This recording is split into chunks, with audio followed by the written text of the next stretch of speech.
आज मैं आपको बताऊंगा कि स्विच स्टेटमेंट क्या होता है सी लैंग्वेज में, क्या जरूरत होता है स्विच स्टेटमेंट का।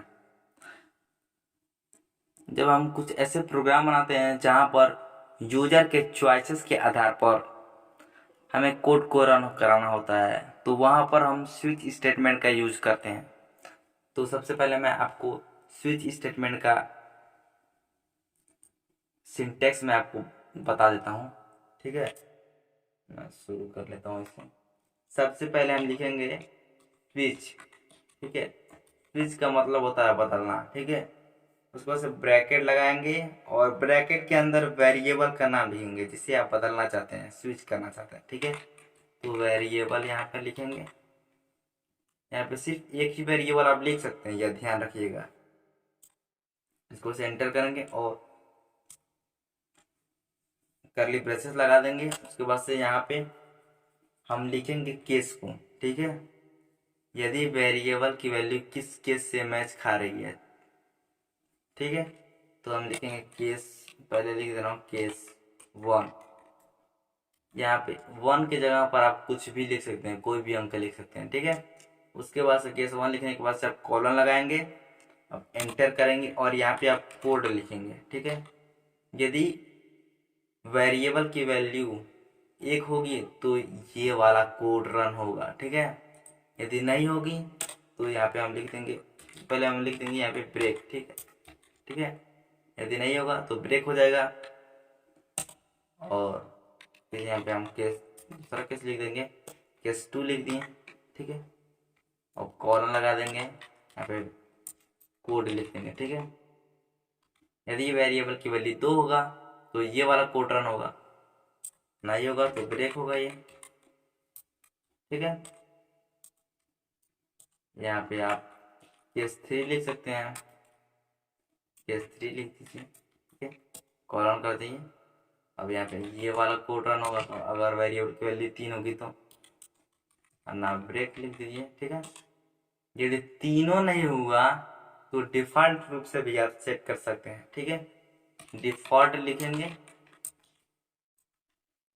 डिफॉल्ट और कॉलन लगाएंगे और यहाँ पे लिखेंगे कोड। ठीक है, और ब्रेक लगा देंगे। ब्रेक लगाना मत भूलिएगा। ठीक है,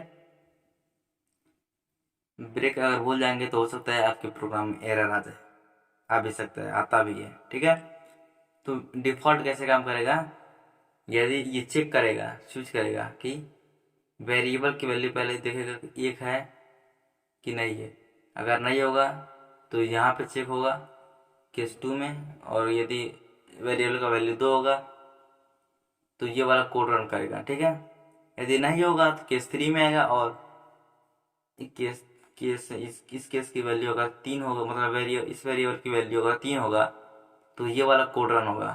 अगर ये तीनों नहीं हुआ, ठीक है, तो डिफॉल्ट लगाएंगे, डिफॉल्ट रूप से डिफॉल्ट लिखेंगे और कॉलन लगाएंगे और ये वाला कोड रन होगा। ठीक है, यहाँ पे जो आप कोड लिखेंगे वो वाला कोड रन होगा।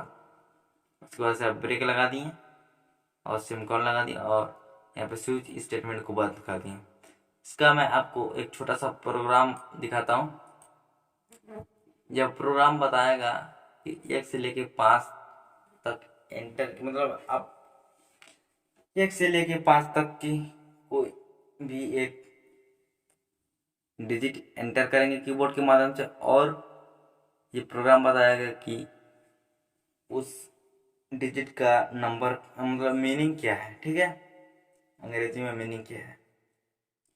तो सबसे पहले मैं आपको समझाता हूँ कि ये कैसे है, कैसे बनाया है ये मैंने।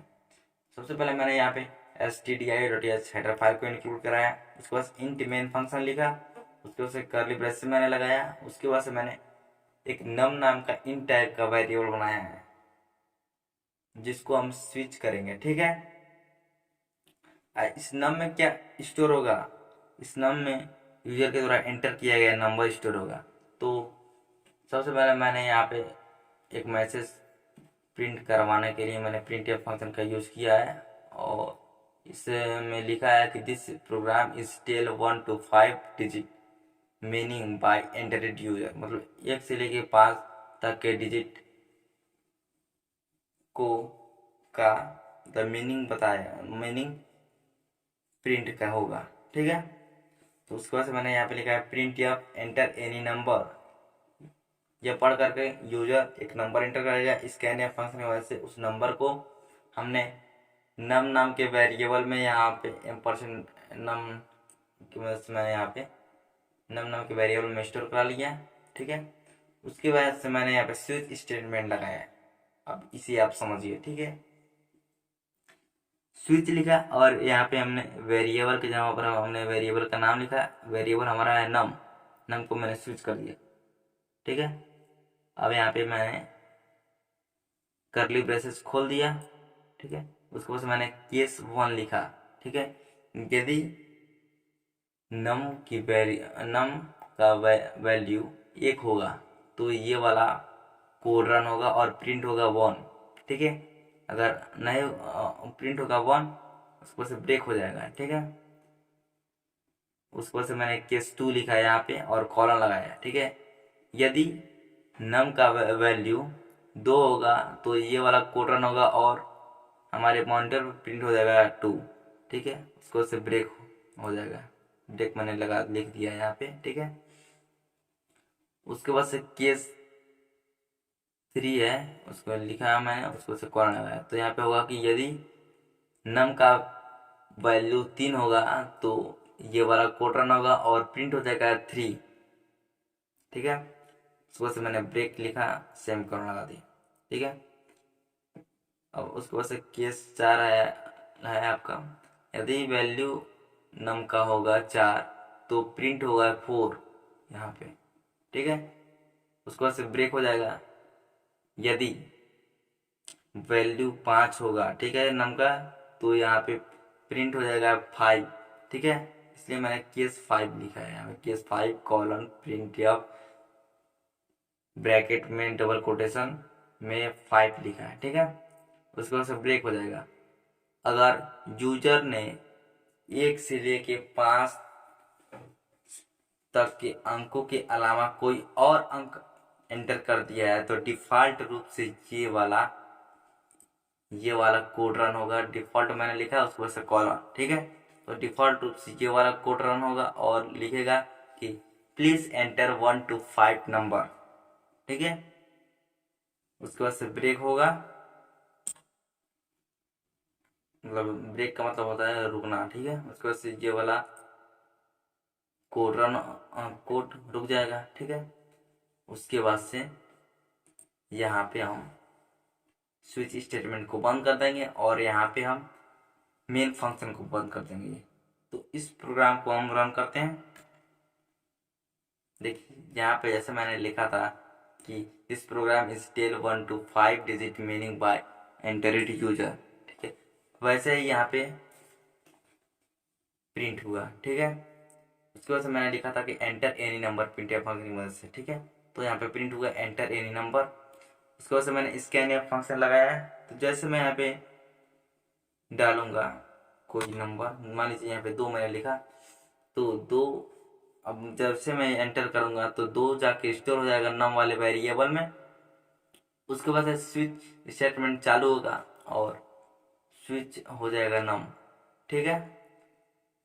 अब यहाँ पे चेक होगा, यदि केसेस चेक होंगे, ठीक है। यदि नम का वैल्यू 1 होगा तो 1 प्रिंट होगा, तो केस मतलब 2 होगा तो 2 प्रिंट होगा, ठीक है। 3 होगा 3 होगा, 4 होगा तो 4 प्रिंट होगा। यहाँ पे मैंने 2 एंटर किया है तो 2 प्रिंट होगा, ठीक है। अब जैसे मैं एंटर करता हूँ 2, देखिए यहाँ पे प्रिंट होगा। तो आशा करता हूँ कि यह वीडियो आपको बहुत हेल्पफुल होगा स्विच स्टेटमेंट के लिए।